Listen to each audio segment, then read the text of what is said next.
August Bank of International Settlements made a strong case against the current path of monetary policy. It basically warns that ultra-easy monetary policy can lead to financial instability, which could possibly lead to another crisis.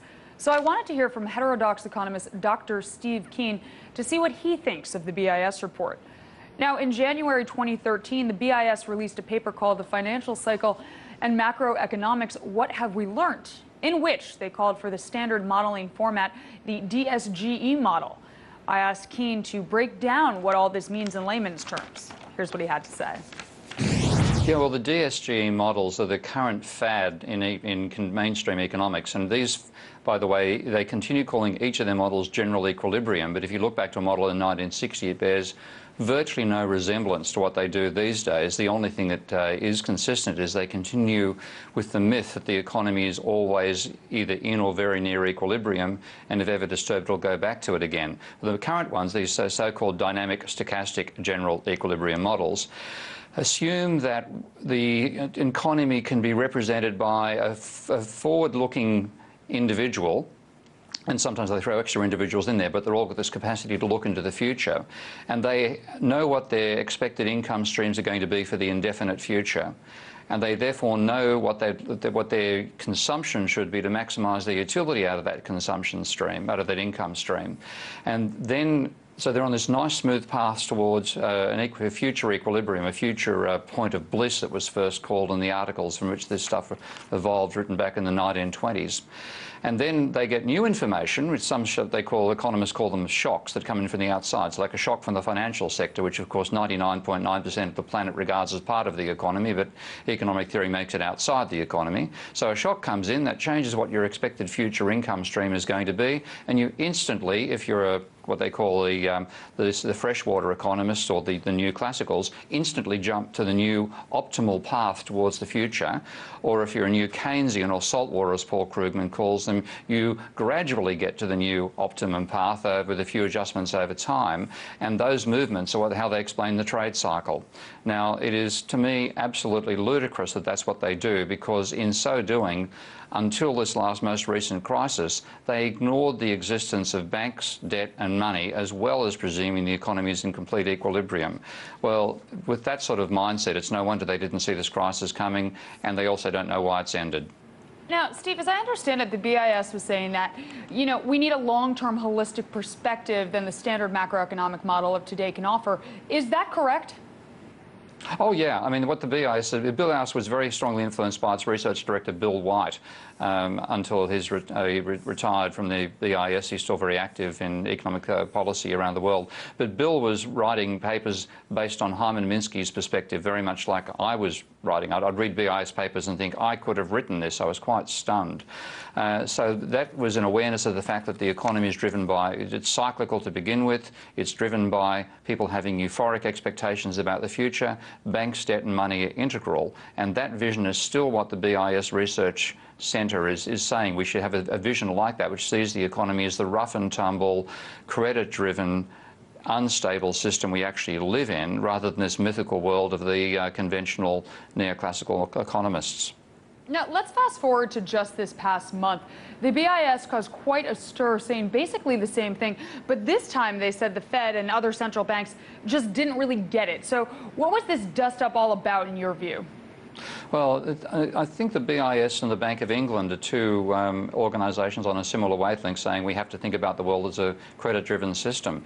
The Federal Reserve and most other central banks around the world are still dominated by mainstream thinkers who believe that you can't model the economy unless you use this dynamic stochastic general equilibrium framework. So the BIS is basically sending out a wake-up call, very much like the Bank of England did with its statement about the money supply being created by banks creating loans. Again, that's something which anybody working in banking and most ordinary people understand implicitly. It's only economists who can't see that it matters. Now, I understand that Bill White was a devotee of Hyman Minsky's financial instability hypothesis. So can you explain to me how that's relevant to the BIS argument against Fed policy? Well, some of the BIS arguments actually contradictory. I better get that out of the way straight away.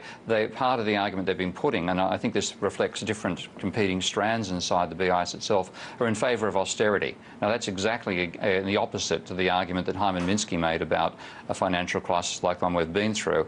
Minsky's argument was always that the capitalism is inherently cyclical, the private debt levers up the cycle and then levers it down as well. And he said if you left it just to the private sector, you could easily collapse into a total debt deflation.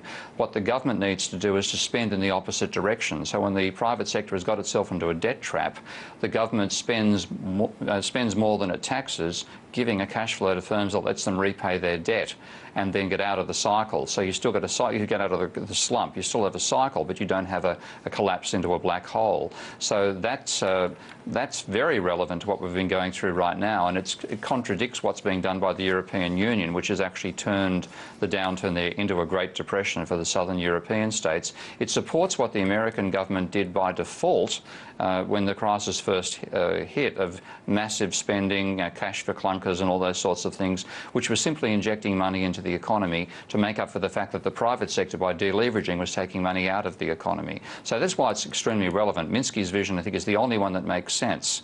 And Bill White was a great champion of Minsky in the face of quite hostile responses from Alan Greenspan, pushing that you shouldn't even listen to Bill White and you shouldn't listen to Minsky. Well, we should, and if we'd actually been intelligent beings and we'd learned from what we've been through, we'd be basing our models on Minsky now. The trouble is, because we've got through the crisis largely because of that government rescue, they're going back into the old conventional ways of thinking again as though nothing even happened.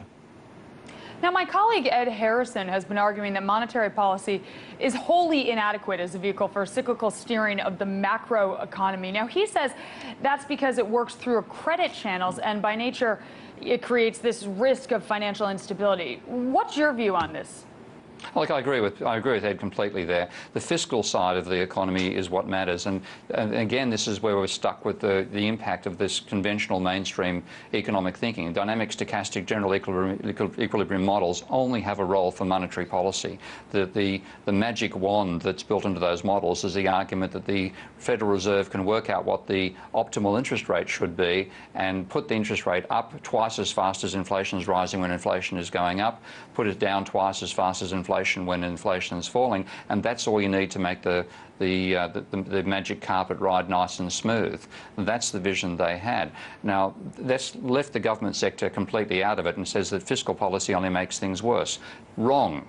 And this is what the empirical experience in America and China as well, my own ex-country Australia, when the crisis hit, the fiscal stimulus that was pumped in by those countries, and of course the American was a huge stimulus, that's what stopped the crisis getting any worse. So the fiscal policy, which is the way the government creates money, that's what you need to balance out of the crisis.